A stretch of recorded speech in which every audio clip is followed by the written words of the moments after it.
I'd like to welcome everybody and thank you for coming. I think the first thing I'll say, looking out at all the tan shirts in the room, if you ever have a doubt in your mind that what you do isn't important, look around you. I was very touched, to see the legacy that Stacey's left. So thank you so much for coming. I know some of you have come from a great distance. Some of you have come from many different states and been a part of our lives back when we were younger. I'm so grateful that you're here. And this really is a celebration, of Stacey's life. And I'm very grateful that you're here. Ephraim and I are so thankful that you made this trip, that you've been friends in our lives, and we're just glad to know you. And thank you for being here. And at this time, we're going to start by having a young man that I think quite a bit of.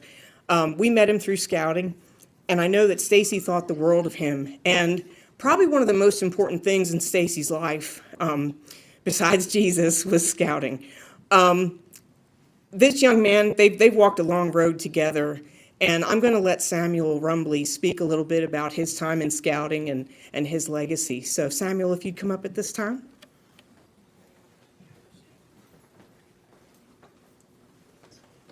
Yeah.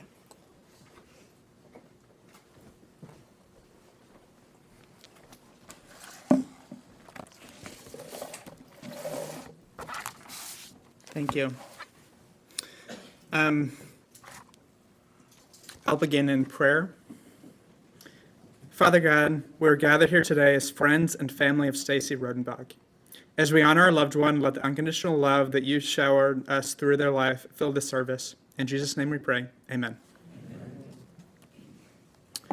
Thank you to Miss Tracy and Ephraim for letting me speak today. Today, I, along with many others, gathered to remember Stacey, a man whose life was a clear example of service, dedication, and a true cheerful spirit.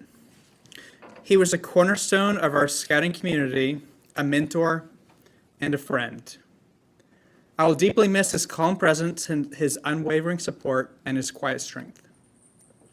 Stacey's passion for youth development drove his extensive involvement in scouting. From his time as a Cub Scout leader to his work with the Order of the Arrow, he embodied selfless service and radiated a cheerful spirit.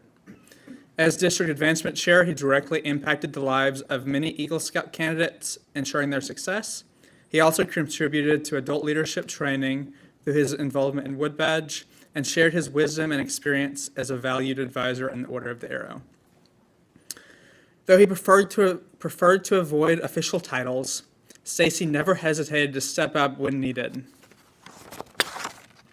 Stacey served as a registration staff member at every OA Lodge event, a friendly face when scouts arrived at an event.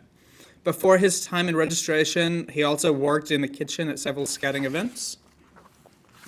In 2021, following a council district realignment, he accepted the role of Katane chapter advisor for the newly formed Cumberland River District. That year presented significant challenges, particularly with low meeting attendance, but Stacey's unwavering optimism and dedication proved invaluable. He encouraged the chapter's leaders, myself included, fostering growth and ultimately leading to increased youth and advisor participation. I remember those early meetings with just a handful of members. By the end of that year, monthly attendance had tripled. Stacey's commitment was evident in his nearly perfect attendance at chapter meetings. Stacey was an engaged chapter advisor, but he never took over from the youth leading. Instead, he provided guidance and support, ensuring the smooth execution of annual unit elections, assisting with the planning for the district fall camporee, organizing regular swim tests, and always being ready to lend a hand to units and scouts in need. He continued to serve in this role until last year when he began to mentor the next chapter advisor, passing on his wisdom and experience. Stacey also contributed significantly to the winter camp program, where he served as an advisor. Working alongside the registration team, he navigated the demanding tasks of organizing and preparing for the event.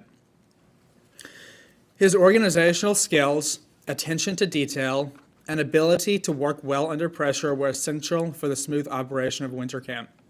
Those late nights at winter camp, completing tasks needed for the following day, were a test of our sanity.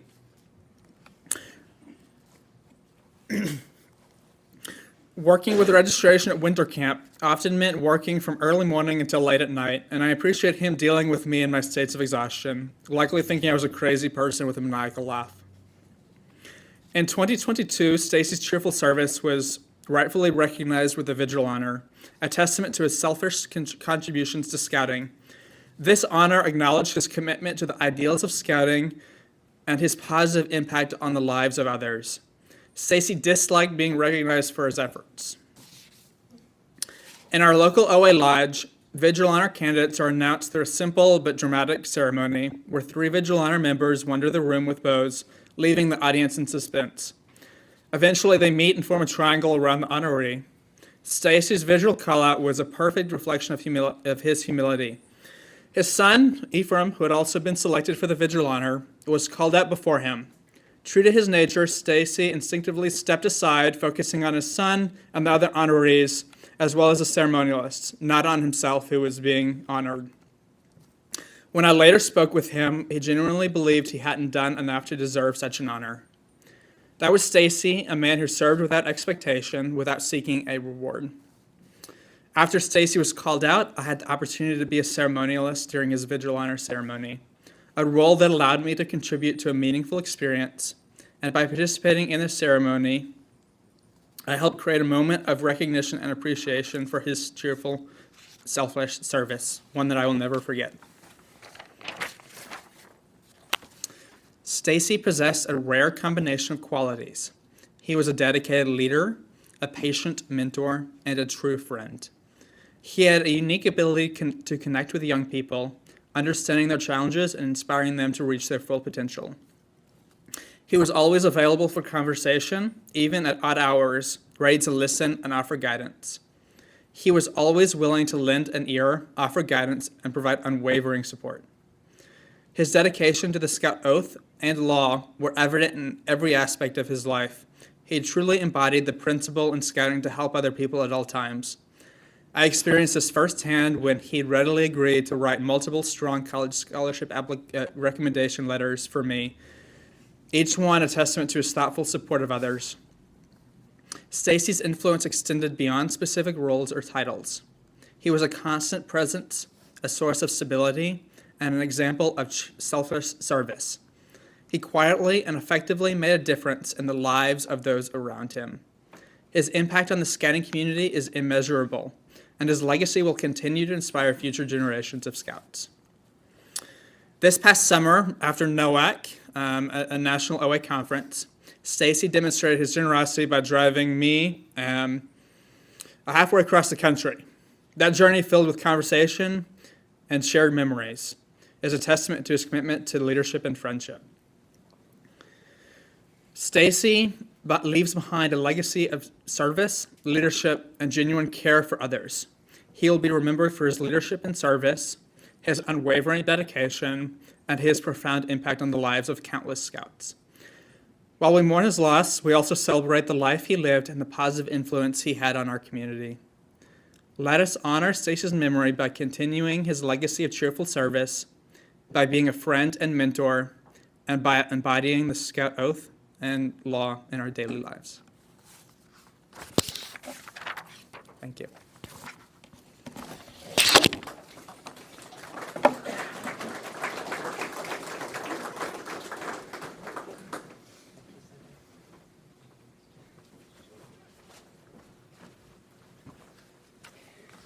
Thank you, Samuel. I know that you meant a lot to him too, and the 2.5-hour phone calls often demonstrated that. He thought the world of you. You were like another son to us. I want to thank all of you again for being here to honor Stacey's life. I think he'd be looking around the room and saying, we need some pulled pork at this party. He always fed everybody. So I guess I'm kind of the best person to fill in the gaps. Most of you only know us that we've lived here in Tennessee. I'm kind of the best person to kind of help fill in the gaps from Pennsylvania to Kentucky to here. Stacey was born in a very small town called Tylersport, Pennsylvania. Don't get excited, it was pretty much an intersection. We went to different high schools about 20 minutes apart, so we never got to know each other. He was going to Christopher Dock Mennonite High School, and I just went to Upper Perk High School, and we never met all those years. We never met until we met in college. And when we started to talk, we realized we only lived 20 minutes apart from each other. So it was kind of weird. But we met at Millersville University in Lancaster County, Pennsylvania, and we started dating in the fall of 1986.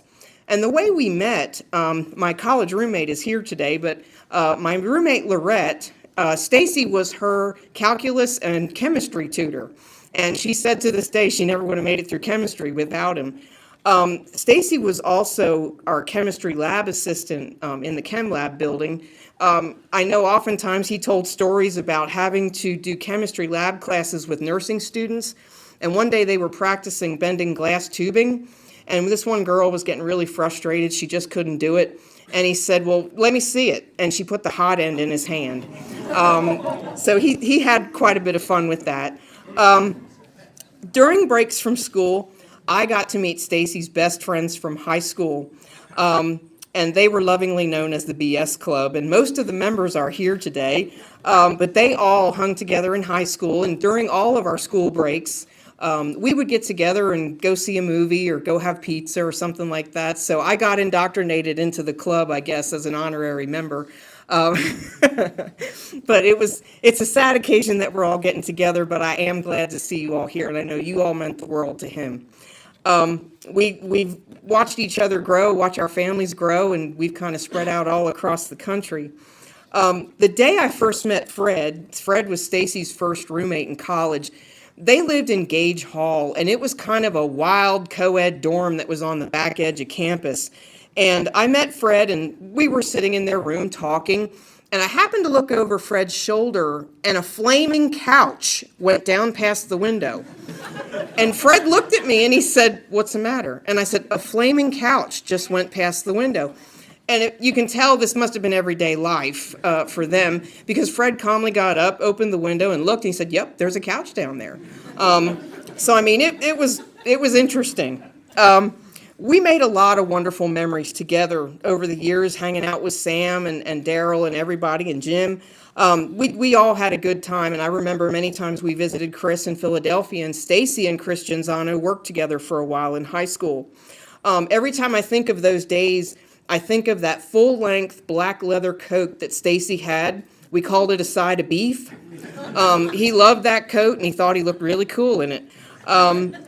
But we've made wonderful memories, and it's been amazing to watch you all spread out across the country and do your lives. It's been pretty awesome. The one thing that I'll always remember about Stacey's younger years, and I'm sure the BS Club is going to get a kick out of this, was his cars. For some reason, everybody knows Stacey, how big guy. He had an obsession with tiny little cars. His first car, now you got to be a certain age to get this one. His first car was a Buick Opel GT. This thing was like, okay, those of you that are not aware, this is like a miniature Corvette, okay? Big man like Stacey trying to get in that car and take his friends to school in it. I don't know how it happened, but apparently it did. The car he had when I met him was his beloved dark blue Trans Am Firebird with the shaker hood and the honeycomb wheels. It was loud, it could burn rubber in all four gears, and it blew out clutches constantly. But he loved that car. The other car I'm sure the BS Clubs will remember is the gigantic 1963 Cadillac. It was sort of white. I guess by today's standards, it would be kind of a rat rod. It would be pretty cool. It was sort of huge, and it drove like a dream when you got that thing over 70 miles an hour on the Pennsylvania Turnpike. It was gigantic, and in its day, it was the electronic top of the line. It had solenoid headlight dimmers. It had the whole shebang. The engine compartment was so big you could just about open the hood, get in, and stand next to the engine while you worked on it. But he could fit in the entire dorm room in the trunk, and mine too, at the end of the semester. I do know that car once made a famous trip, I think up to Boston, and it was used as sort of a quasi-camper. They just opened the trunk and slept in there. So that car had quite a history. I do want you to know that that car did come to a very valiant end. When it was no longer able to pass state inspection, it was sold to a kid for $50. He entered it in a demolition derby. It cleaned up. So it went out in a blaze of glory. And he was somehow very proud of that. Up north, where I'm from in Pennsylvania, having a name like Stacey is not quite as common as it is down here. And there were times that he absolutely hated his name. Sometimes it caused some interesting and funny situations for him over the years. Like before he started at Millersville University, they assumed that he was a female and had him assigned in a girls' dorm during his first semester. He was rather disappointed that they caught that one rather quick and fixed it. Oftentimes in our large chemistry lectures, his name did help him because we would sit in these large lecture halls of over 200 people, and of course the professor would be taking roll, and when you say Stacey, they expected a female voice. So when they heard a man's voice, they always would look up to see who it was. It got him remembered because his name was unique. He didn't always care for his name, but everybody thought that it was adorable that our names rhymed. Good old Stacey and Tracy. And when we were living in Kentucky, I had the lady at the sales tax office about falling out of her chair because I started my freelance art business up there. And I had to call the sales tax office to get my sales tax permit so I could collect sales tax. And she said, okay, your first name? I said, Tracy. She said, your husband's first name? Stacey. She said, okay, the county you live in? I said, are you ready for this? And she said, you're kidding. I said, Casey. So we had a lot of fun with that over the years. We've had a Dale and Gail in my family and a Sherry and Terry, so it was kind of fun. But Stacey was excited in 1988 to land an interview with the U.S. Department of Agriculture in Philadelphia, and this was to be his first chemistry internship. He came home that day from the interview, and I asked him how it went, and he said he was getting a little annoyed because the guy that was looking at the application refused to believe that his name was Stacey. Through the entire interview, he called him Stanley. Finally, at the end of the interview, the guy really looked closely at the application, and he said, is your name really Stacey? And he said, you can call me whatever you want as long as you give me the job. He did get the job. And he was there and worked there until early 1991, shortly after we got married. And it was really one of the first real chemistry jobs that he had, and he was actually second author on a couple of research papers. So he really enjoyed his time there, and he was kind of sad that it came to an end. He started work with Quaker Chemical in February of 1992. And he started work in the labs at the main office in Conshohocken, PA. And he was with the company for the rest of his life. And the employment there had us move about 7 times over the years. His job required us to move quite a bit.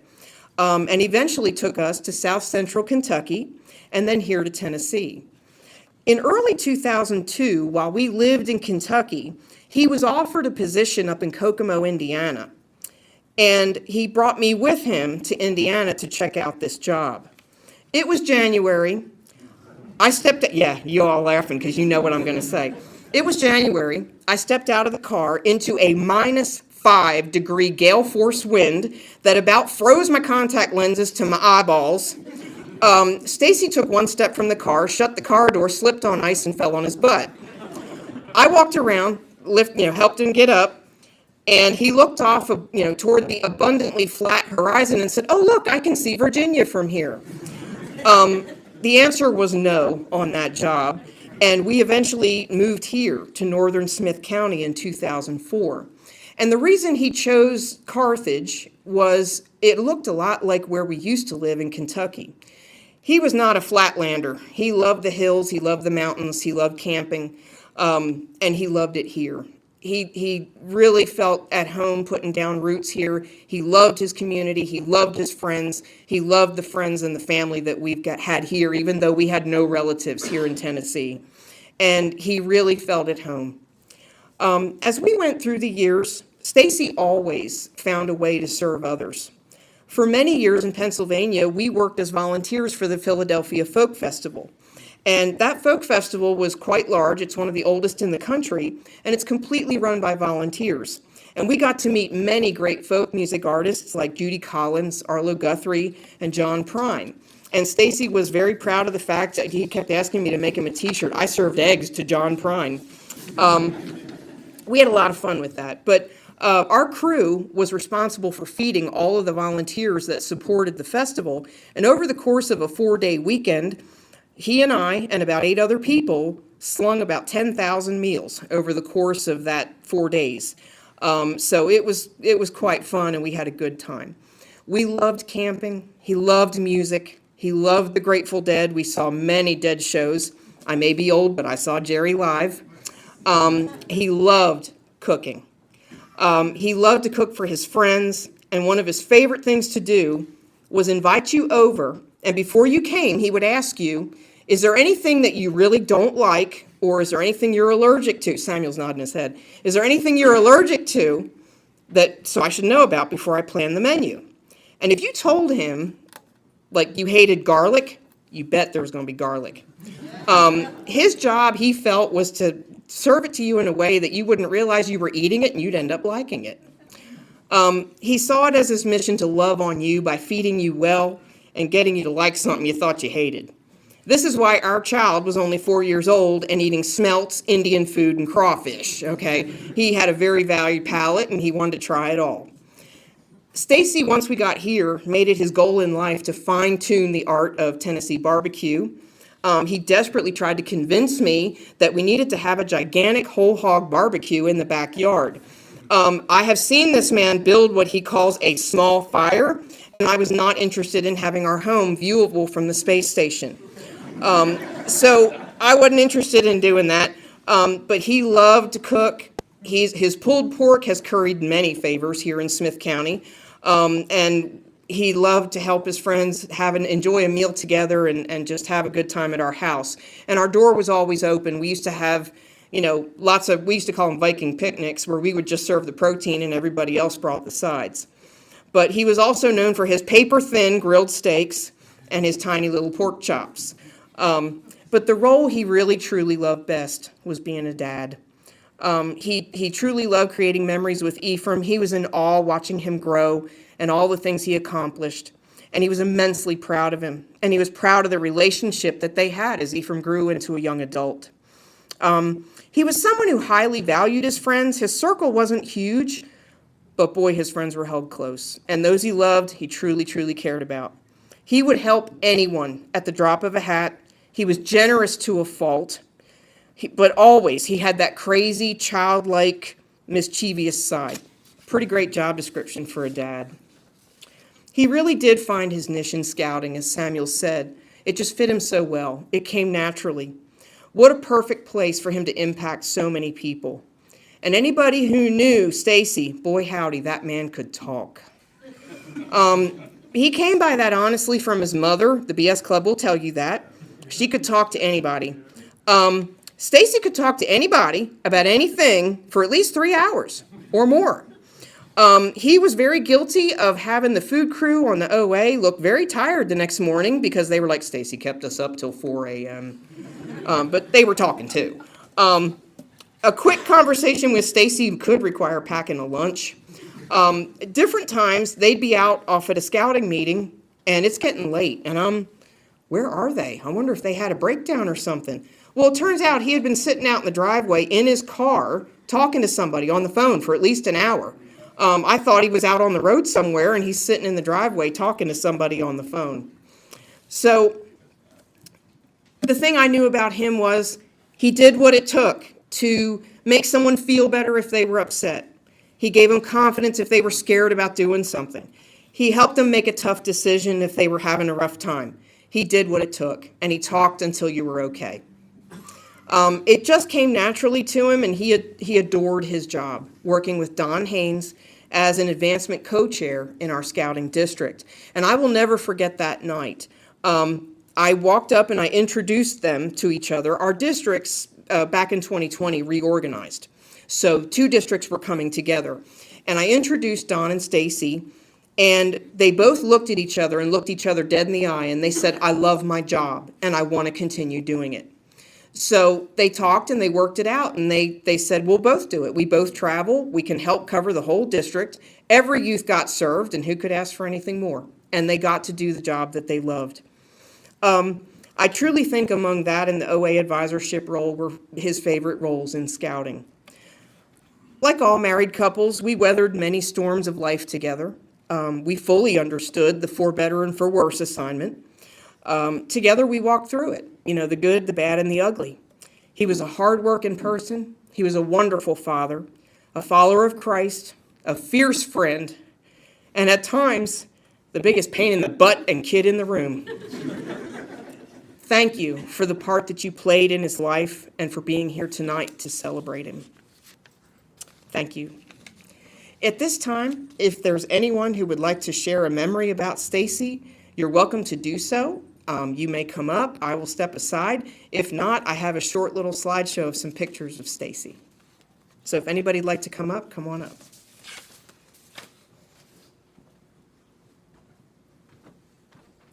Okay. Go ahead and play.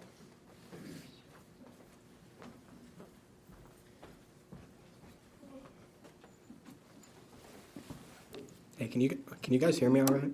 Yeah. Cool. I'm used to being really loud, so I don't really have anything written down because I don't like writing things down. I just kind of go off the cusp, and I'm like, it's gonna be fine. So I like to joke around a lot. So my dad had this Lexus car, loved it to death, drove it everywhere. Naturally, you get to the age and you're like, okay, I can drive the car. So I get this cool, nice Lexus car, and if you know me now, I have a 1999 Jeep Grand Cherokee, and you're like, what happened to that car? So me and my dad, we worked on the car because one of the headlights went out. I got pulled over like every other day. I was pretty sick of it.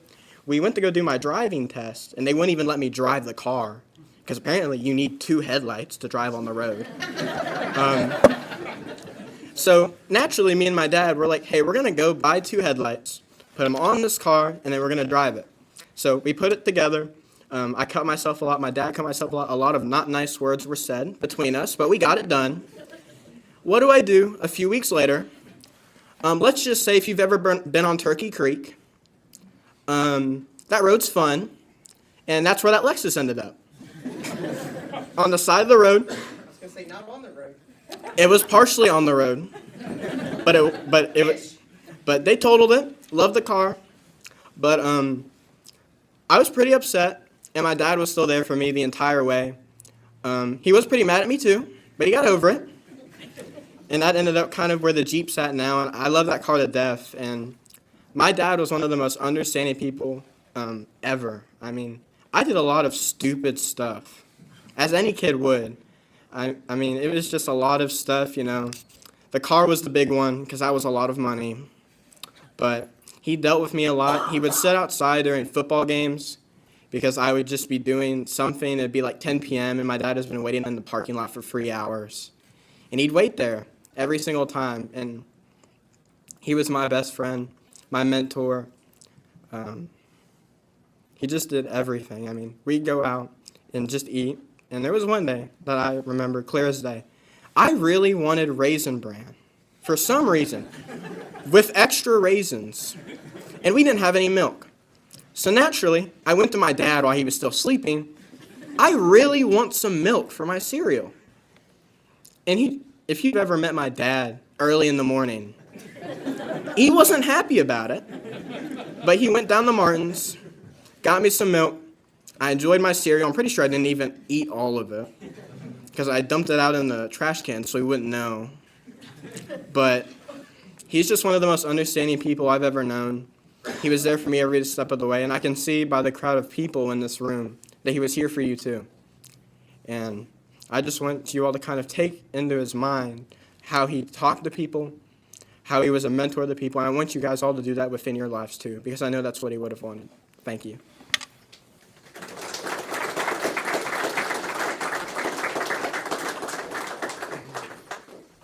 Anybody else?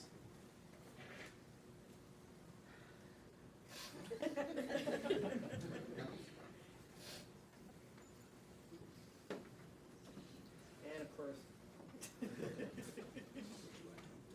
Uh-oh. He would think, I know, I was gonna say, where's the update? That's what always happens. Uh-oh. It rained.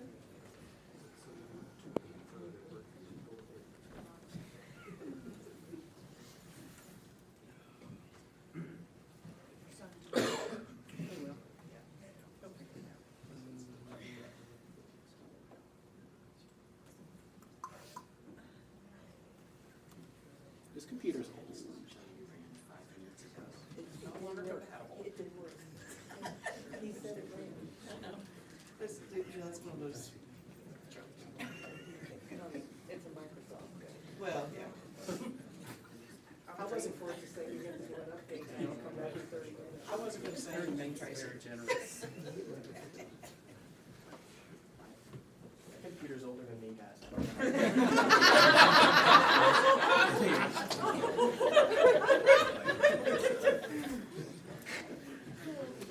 He couldn't deny him if he wanted to.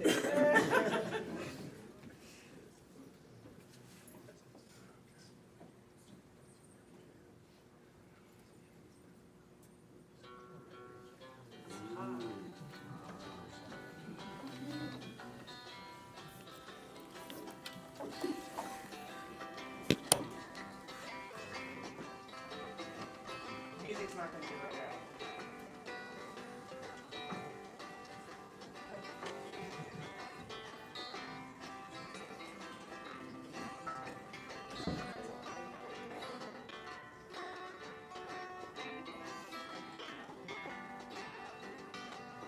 If my words did go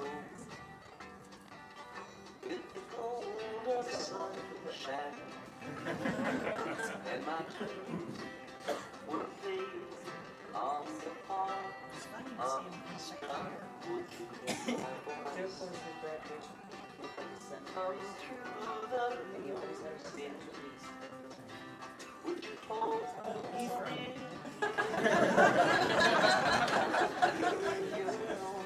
It's hand me down. The thoughts are broken. Perhaps they're better left unsung. I don't know. Don't really care. Let there be songs to fill the air.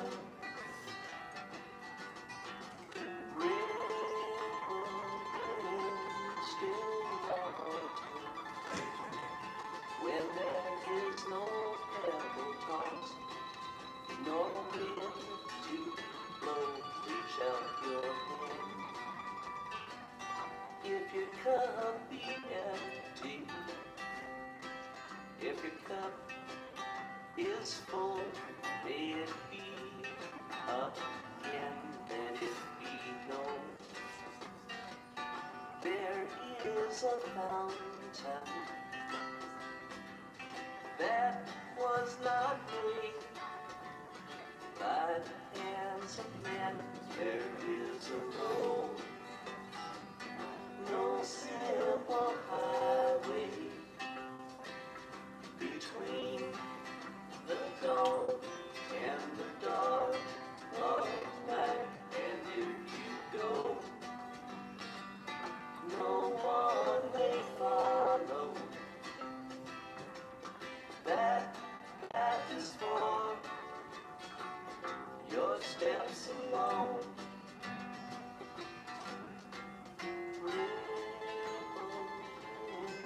Still waters, when there is no pebble tossed, no wind to blow, you can choose to leave, must follow.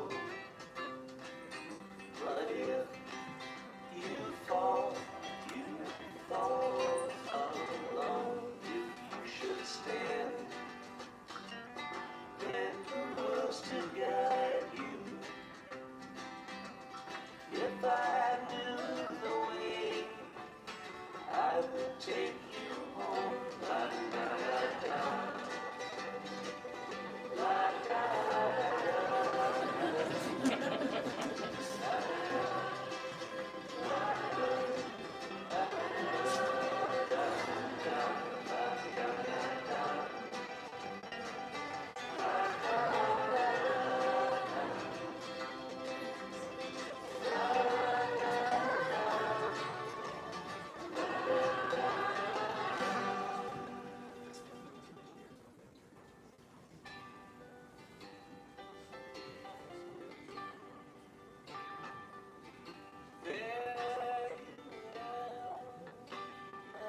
thank you all for coming tonight and sharing this celebration of his life. We're honored that you came to honor him tonight. You can stay and talk